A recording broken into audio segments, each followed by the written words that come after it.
But also at the same time, as we're wrapping up the month of July, we're also wrapping up Youth Month, which is a very significant time for us here in South Africa, where we're celebrating young people and what young people are doing, bringing to attention young people specifically.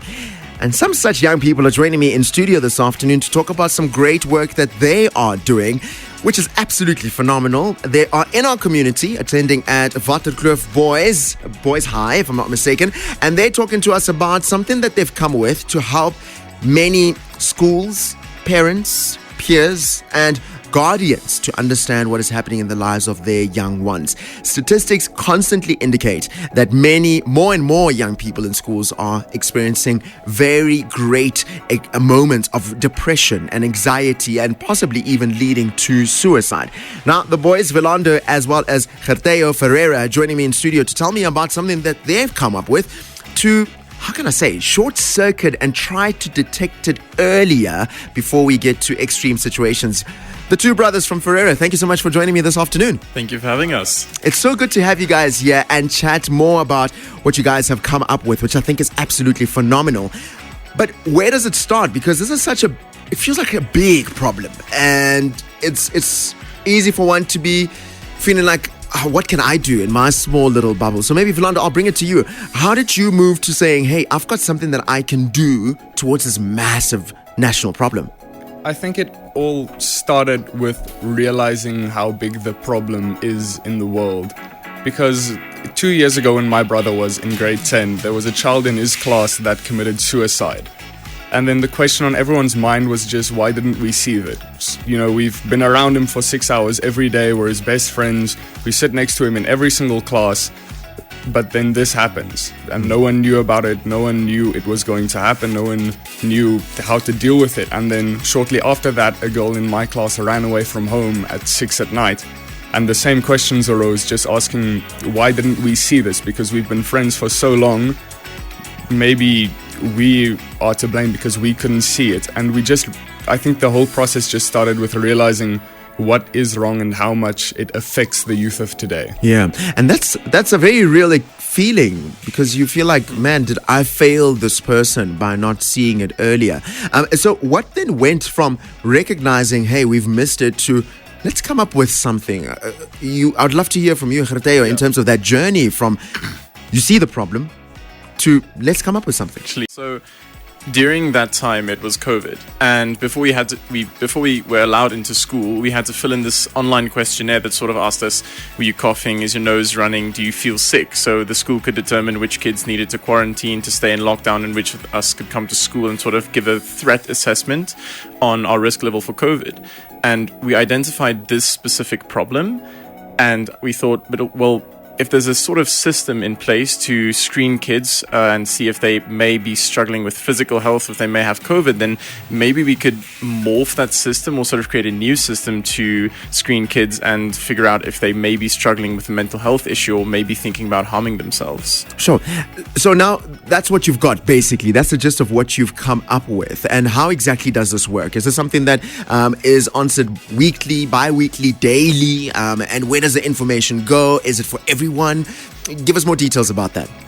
So for the moment, we are looking to implement it only in schools, and it is every 2 weeks they fill it in, and all yes or no questions. Then the system works through the answers and flags certain children, which is their names are then sent to the school psychologist, and it says these children are at risk for either depression, anxiety, maybe a contemplation of suicide or self-harm, or maybe all three in some cases. So it identifies children for the school psychologist to start working, so that he knows about children who might fall into this extremely big pandemic of the youth before they really know that they're on their way there. And the earlier they know, the better, the sooner they can be able to help them. How did you guys even come to the putting together of the questions, though, that they have to answer? It was a lot of research and a lot of late nights. We started with a literature study because in the beginning it was just an expo project. In school we have to do these expo projects for marks, and that's really all it was in the beginning. We never imagined it would be this big. But so to for the initial expo, we did a literature study, and from that literature study, we looked at a bunch of different sources online, existing questionnaires, to take the formulation of some questions and then apply that formulation to the questions we wanted to ask. And we also looked in the DSM, the Diagnostics and Statistical Manual for diagnosing these mental health conditions. And we also did interviews with 6 educational psychologists that work in schools or have a history of working in schools, to ask them what are some common identifiers they look for, and what are the questions they would ask a child if they suspected that the child was struggling with their mental health or was maybe considering harming themselves. It sounds like it was very extensive type of research to be sure that you ask the right questions. So you've been having this running, I'm assuming, in your school for a while. How long has it been running at school, if I may ask? Actually, it's not running in our school at the moment. Oh, jeepers. Yeah, we've done several pilots in school because there have been several versions. The first one started out with just a few, well, it started with 48 questions, which was way too much. Yeah. And then we got it down to 28 and we tested it. Then we went to SAIS, then we went to Spain for an expo competition. When we got back, when we had the finalized version, we did a mini pilot, just like 1 week-ish in our school. We went back to the IT company, we got everything that everyone thought about it, and now we are working to try and implement it within the next 2 to 3 months, because we're working on the advertising. So for the week when you did run the pilot, and I'm assuming you might have received quite a bit of feedback from those that were giving it a shot, what are some of their feedback? Were they feeling like, man, it feels good to see on paper what I feel? Well, I think so. We mostly spoke to the psychologists, and they did say it did help. I think their biggest issue was the workload, because they said implementing it all in 1 week. This is now for the final pilot study where we implemented in our school just for a week.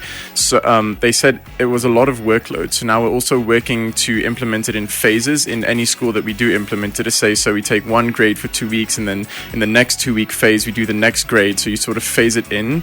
So it's not such a big a dump on the psychology department. But in all the pilot studies, the feedback was very positive from the school psychologists. All of them said they could immediately identify what these kids needed help with, and it sort of helped them to cut back on the process of going through those initial sessions and asking a child, what do you need help with, and what can I help you with? Because it immediately helped them to see you may be struggling with anxiety. So there was no 2 or 3 sessions needed to determine what the child was struggling with. They could immediately see the child was maybe struggling with anxiety or depression or considering harming themselves, and they could immediately work from there. And all of them said they thought it would be a very valuable tool if we could implement it in more schools, and possibly in the future even in other places as well. I'm so glad you mentioned more schools and other schools. You've said that actually quite a few times in that answer. Is this something that you desire to see stretching out beyond your specific school into more schools? How do you hope that this will implement into the schools? First of all, we never intended for it to just stop, because we want to start with schools. So of course, starting with our school or any school that gives us a chance, I guess.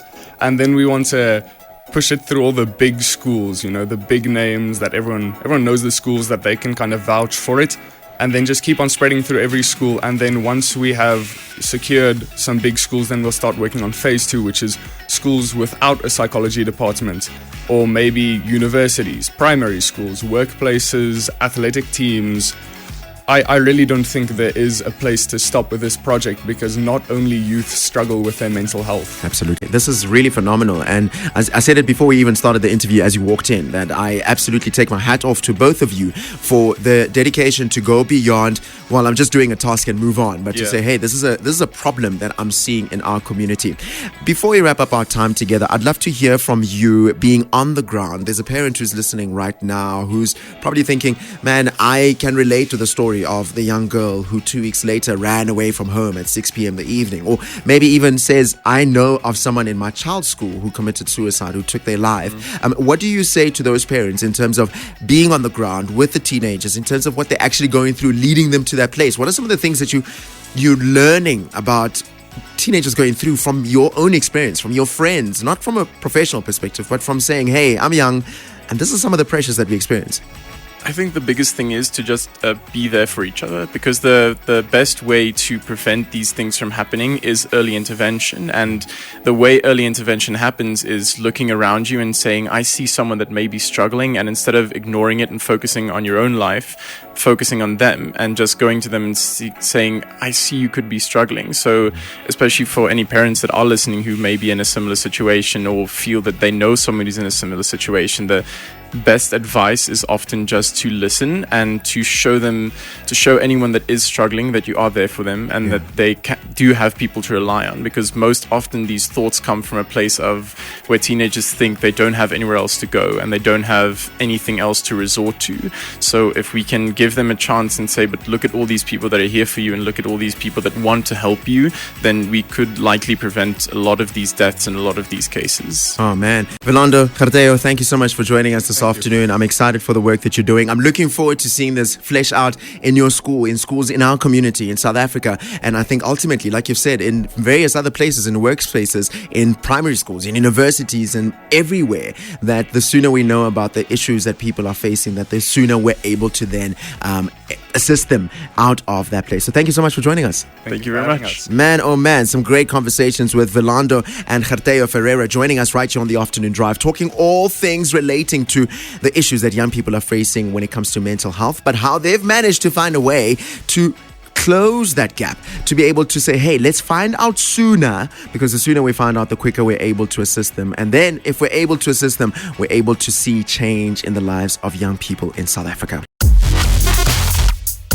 The Afternoon Drive on Impact 103. Come alive.